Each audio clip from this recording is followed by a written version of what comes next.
देखते हैं कि जो व्यक्ति घायल है उसको हुआ क्या। एक फार्मूला है LLF, look, listen and feel, जिसके माध्यम से हम ये देखते हैं कि इस व्यक्ति को क्या हुआ है। घायल पड़ा हुआ है, अचेत अवस्था में है, खून कहीं से नहीं निकल रहा है, तो सबसे पहला देखना है कि क्या इसकी सांस चल रही है या नहीं। सांस चेक करने के लिए भाई LLF पढ़े, इसमें हम अपना कान उस व्यक्ति की नाक के पास लगाते हैं। हमारे पास दो कान और उस व्यक्ति के पास एक कान। कौन सा कान लगाएं? जिस कान को लगाने के बाद हम उस व्यक्ति के पैर को देख सकते हैं, वह कान उस व्यक्ति के पास लगाएंगे। जैसे इस वाले कान को लगाते हैं तो हमें पैर दिखाएंगे, इसको लगाते हैं पैर नहीं दिखाएंगे। इसको लगाने से क्या होता है, नाक से निकलने वाली खर खर घर घर की आवाज हमको सुनाई देती है। नाक से निकलने वाली गर्म हवा हमारे गाल में पड़ेगी, हम फील करेंगे। और पेट का चेस्ट अप डाउन हो रहा है या नहीं हो रहा। हमने देखा कि ना कोई हवा गाल में पड़ रही है, ना कोई आवाज सुनाई दे रही है, और ना मैं कुछ देख पा रहा हूं कि अप डाउन हो रहा है। इसका मतलब सांस नहीं चल रही। सांस नहीं चल रही है। दूसरा चेक करते हैं हम, क्या इसकी पल्स चल रही है, मतलब हृदय इसका चल रहा है, धड़क रहा है, नहीं चल रहा है। तो हमने इनके गर्दन के पास यहां पर राइट या लेफ्ट कहीं भी आप अपनी 3 उंगली लगाएं, आपको पल्स मिल जाएगी। ये जो पल्स होती है ये हृदय के सबसे पास की पल्स होती है, इसको कैरोटिड पल्स बोलते हैं। शरीर में सबसे अंतिम तक चलने वाली पल्स और सबसे आसानी से मिलने वाली पल्स होती है। हमने देखा पल्स चल रही है और सांस नहीं चल रही। ऐसी स्थिति में इनको मदद की जरूरत है। हम अगर इनको कुछ ना करें, एक गाड़ी में बैठा करके या गाड़ी में डाल दें, हॉस्पिटल भेज दें, क्या नुकसान है? इनकी सांस नहीं चल रही है, पल्स चल रही है, और हमने गाड़ी में भेज दिया तो क्या होगा? इनका नुकसान। आधे घंटे हॉस्पिटल पहुंचेंगे, आधे घंटे तक सांस नहीं लेंगे, इनका जीवन समाप्त हो सकता है। हमको करना क्या है? सबसे पहले एक साफ कपड़ा ले लीजिए, रुमाल या कोई भी कपड़ा ले लें, और साफ कपड़े को लेकर के हम इनका मुंह साफ कर देते हैं।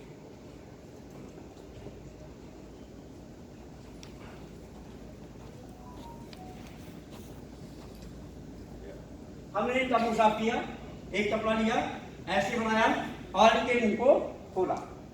मुंह को खोलने के बाद मुंह के अंदर तक रोटी डाल करके मुंह को साफ किया। मुंह को साफ इसलिए करते हैं कि जो व्यक्ति घायल हुआ है या जो व्यक्ति रोगी है, उसको हो सकता है वोमिटिंग आई हो, कुछ नहीं हुआ है, वोमिटिंग आई हो, चक्कर से आया और गिर गया, चक्कर से आया, वोमिटिंग तो हिस्सी हुई, तो वोमिटिंग में क्या हुआ कि इनके मुंह में खाने के तत्व रह गए। और हमारे शरीर की बनावट ऐसी है कि अगर मुंह के अंदर कोई चीज है तो श्वास नली बंद रहती है। मुंह के अंदर की चीज जब तक अंदर न जाए या बाहर न निकल जाए तब तक श्वास नली बंद रहती है। हमने क्या किया? केवल मुंह साफ कर दिया, इनकी श्वास चालू हो गई।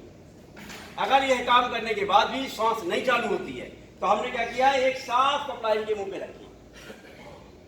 मुंह पे रखने के बाद में इनकी गर्दन को थोड़ा सा सीधा किया, जैसे ऐसे हैं ऐसे सीधा करने के बाद इनकी नाक को बंद किए, अपनी सांस को खींचा और खींचने के बाद इनके मुंह के जबड़े को अपने मुंह के अंदर भरा और इनको अपने अंदर जो सांस ली है उसको इनके अंदर डाला। ये सांस हम इनके शरीर में 2 बार डाले और डालने के बाद इनका सब खोल दिए। जो सांस अंदर गई है उसको बाहर निकलने का मौका दें, फिर सांस डालें, फिर निकलने दें। ये केवल तब के लिए है जब सांस नहीं चल रही है। और अगर मान लीजिए सांस भी नहीं चल रही है और पल्स भी नहीं चल रही है तो हम इसमें इनको कार्डियस मसाज भी देंगे। हमने सांस दी, कितने बार? 2 बार सांस डाली। सांस डालने के साथ ही साथ जहां दोनों पसलियां आपस में मिलती हैं, दोनों पसलियों के मिलने के स्थान पे गड्ढा है, गड्ढे से 2 अंगुल ऊपर हम अपना बायां हाथ रखते हैं, बाएं हाथ की ये हथेली, और इसके ऊपर दाहिना हाथ रखते हैं। हाथ दाहिना रखने के बाद में हम अपने हाथ की हथेली को इसको बिल्कुल सीधा रखेंगे और इसको रख करके इनको प्रेशर देंगे। प्रेशर कितना होगा ये ध्यान देने वाली चीज है। जो वयस्क व्यक्ति होगा उसके चेस्ट का अप और डाउन लगभग 3 से 4 सेंटीमीटर, नीचे अप डाउन 3 से 4 सेंटीमीटर, और 20 से 25 बार, 1 मिनट में 20 से 25 बार, और फिर 3 बार सांस, फिर प्रेशर, फिर सांस, फिर प्रेशर। इस तरह से हम कार्डियक मसाज देते हुए इनके जीवन को बचा सकते हैं। ये प्रक्रिया हम कोई व्यक्ति एक्सीडेंट वाला है, किसी को अटैक पड़ गया है, कोई बिजली के संपर्क में आ गया है, सांस बंद हो गई है, पल्स बंद हो गई है, ऐसी स्थिति में इनको CPR देते हुए हम अगर हॉस्पिटल ले आते हैं तो इनकी स्थिति को बचा सकते हैं। एक चीज। दूसरी चीज, अगर मान लीजिए इनको चोट लगी और चोट लगने के बाद इनको सिर पे चोट लगी, नाक से खून निकलने लग गया, कान से खून निकलने लग गया, अब हम क्या करें? ऐसी स्थिति में ध्यान रखने की जरूरत है कि इनके जिस कान से ब्लड निकल रहा है उस वाले कान को आप थोड़ा झुकाएं और रुई से या कॉटन से या रुमाल से इसको साफ करें। नाक को नीचे से ऊपर की मसाज दें, नीचे से ऊपर की मसाज दें। इसके बाद इनके सिर पर बर्फ की सूखी सिकाई देते हुए इनको हॉस्पिटल ले जाएंगे। बर्फ की सूखी सिकाई इसलिए मैं बोल रहा हूं क्योंकि जब इनके सिर पर चोट लगी और नाक और कान से खून आ रहा है, इसका मतलब इनको ब्रेन हेमरेज हुआ है। अगर हम बर्फ की सिकाई करते हुए जाते हैं तो ब्रेन में क्लॉटिंग नहीं होने पाएगी। ब्रेन में जब क्लॉटिंग नहीं होने पाएगी तो आपके जीवन के बचने की संभावना प्रबल होगी। ये बात क्लियर है? इसके बाद एक और चीज है कि कभी कभी ऐसा होता है कि हमारे शरीर में चोट ऐसी लगी कि शरीर का कोई अंग कट करके गिर गया। हम क्या करें? शरीर का कोई अंग कट कर गिर गया है अपनी जगह, तो हम क्या करते हैं? मान लीजिए कहीं किसी फैक्ट्री में किसी एक्सीडेंट के दौरान इनका हाथ का ये हिस्सा कट के गिर गया, ये वाला हिस्सा नीचे है और ये ऊपर है। अब ऐसी स्थिति में इनको बचाने के लिए हमें क्या करना है? हमें ध्यान देने की जरूरत है कि व्यक्ति के लिए सबसे ज्यादा महत्वपूर्ण क्या है। यह व्यक्ति ज्यादा महत्वपूर्ण है, ये हाथ ज्यादा महत्वपूर्ण है, या ये जो कट के गिर गया ये ज्यादा महत्वपूर्ण है? तो हम पाते ये है कि यह व्यक्ति सबसे पहले महत्वपूर्ण है। इस व्यक्ति को बचाने के लिए हम क्या करते हैं कि इसके शरीर से निकलने वाले ब्लड को रोकते हैं। हम एक पट्टी लेते हैं या कोई रस्सी ले लेते हैं या कोई कपड़ा ले लेते हैं और लेने के बाद में इनकी सिंगल बोन पर एक गांठ लगा देते हैं। ऐसे ये गांठ लगाई, कहा गया है 3 बार कहला दो तो पक्का हो आता है, इसीलिए 3 गांठें मार दी हमने। इसके बाद कोई पेन, पेंसिल, लकड़ी, कील जो भी मिल जाए आपको, पहली वाली गांठ पे डाल दीजिए, इसको ट्विस्ट कर दीजिए, घुमा दीजिए। जब इसको घुमा देते हैं तो क्या होता है? नीचे से ब्लड निकलना बंद हो जाता है। जैसे ही बंद होता है इसको घुमा करके एक और गांठ ऊपर लगा देते हैं। अब ये जो पेन हमारा है ये हमारी मर्जी से घूमेगा। इसके बाद दूसरा मुद्दा बनता है, ये ब्लड तो निकलना बंद हो गया, आदमी सुरक्षित हो गया। ये हाथ कैसे सुरक्षित हो? ये वाला हाथ, इस वाले हाथ को बचाने के लिए इनके हाथ में बैंडेजिंग जरूरी है ताकि हाथ में इंफेक्शन ना हो। हमने एक पट्टी और लिया और इस पट्टी को लेकर के इनके हाथ में बांध देते हैं। ये त्रिकोणी पट्टी हमने पहले बताया था आपको कि आपको 1 मीटर मार्किंग में 2 पट्टियां बनती हैं। कल्चर में डाल लीजिए कि आपकी गाड़ी की डिग्गी में, आपकी बैग में, जो चीज आप लेके चलते हैं हमेशा आपके पास 2 पट्टियां हैं। इस हाथ को लिए ऐसे रख दिए, ये कोना उठाए ऊपर कर दिए, 2 हिस्से हैं, लेफ्ट वाला राइट कर दीजिए, राइट वाला लेफ्ट कर दीजिए। बहुत काम नहीं करना है, इतना करने के बाद इसको कवर कर दीजिए, पूरा हाथ इनका कवर हो गया।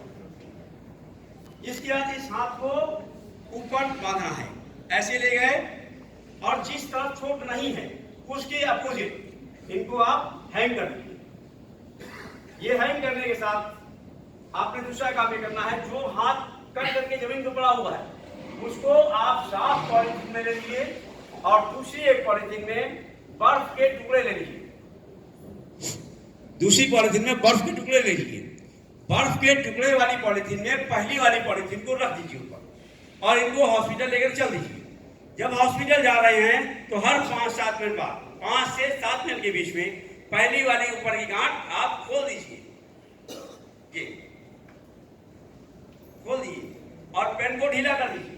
जैसे ही पेन को ढीला करते हैं यहां से खून टपकना शुरू होता है क्योंकि पट्टी हल्की बंधी हुई है, और जैसे खून टपकने लग जाता है फिर इसको बंद कर दीजिए।